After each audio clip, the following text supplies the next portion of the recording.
information. That's what we need. We need some awareness here.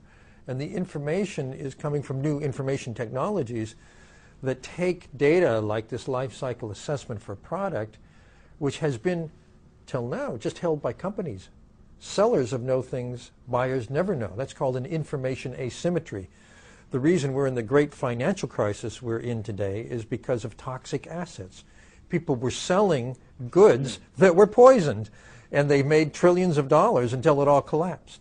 Well, we're in the same situation when we go to the store. We're buying toxic goods, and we don't know it. Today, though, there now are software programs. You mentioned photographing the barcode. It's getting easier than that. There's one in the States. It's called Good Guide. And Good Guide is a website. It's a free application in the iPhone. You can take it with you to the store, and you can look up any product you're going to buy. And it instantly rates it on all of its ecological impacts, environmental, health, social. And it ranks every product in a category. You can see, well, I like to buy this shampoo brand. Where does that stand? Well, you find out, oh my gosh, it's got 6 toxic chemicals. You don't want to put that on your hair or your skin. And it treats its workers terribly and has a horrible environmental record. But if you buy this brand, same price, you're going to do much better for yourself, your family, the planet. This information all of a sudden changes the power from manufacturers who know things they don't want us to know, to us, because information is power today. And once we're able to compare products this way, you and I, every time we go to the store, can vote with our money by buying the better product, always the better product, always the better product. And that sends a very strong message to companies. Hey, if we're going to keep our customers, we've got to follow them. We've got to change. Ethanol is now being sold as eco-friendly, green. But as you point out, there's a lot of human suffering and other things behind the ethanol. Well, ethanol is a scandal, actually, because it's made from corn. Corn is a crop which takes a lot of land. A lot of the Amazonia is now being clear-cut for corn. The ethanol also, because so much of the corn is being sold for ethanol, because you get a better price, it means if you like corn tortillas, you have to pay more. If your family is used to corn-based diet, it's going to cost you. It's hurting everyone who depends on corn for food. It's hurting farmers who need it for feed and so on. So actually, they're coming up with much better solutions. I know a company that makes packaging. It's very ecologically minded. They're up in Vermont, in New England. It's a 4-hour drive to New York, but every morning they send a big diesel truck down to a container down to New York City, and they go around to all the restaurants and they collect the old cooking oil, because they can use the cooking oil to heat the water that they need to make the paper they need. This is the kind of thinking that's replacing it, and there are many, many other alternatives to corn for biodiesel. It turns out that the part of the crop you don't use, whatever that crop is, can be used to make biodiesel. So that's a much better solution.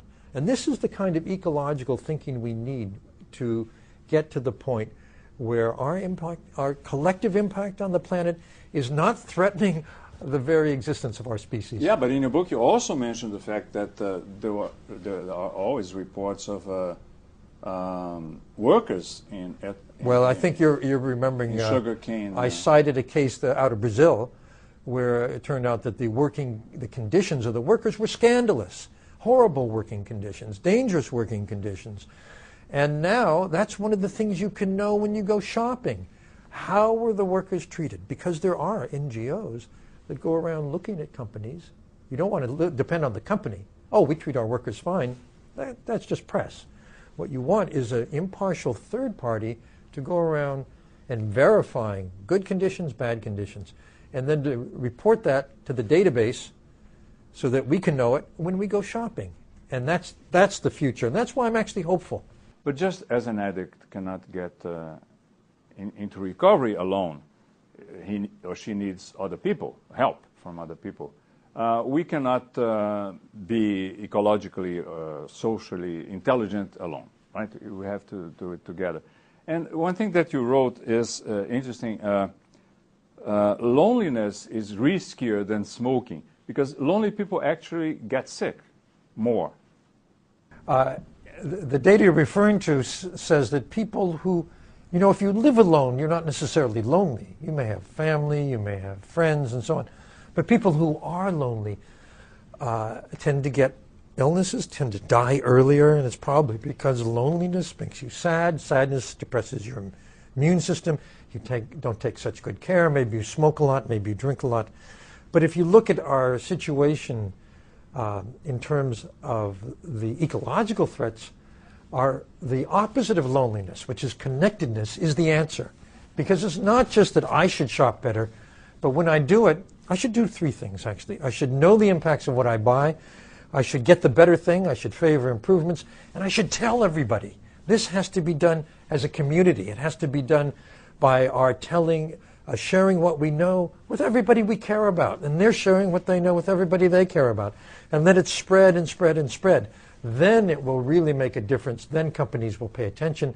Then we'll get the better world we want. You went to Brazil several times. One of the times, there was a very interesting experiment in Yes. social intelligence.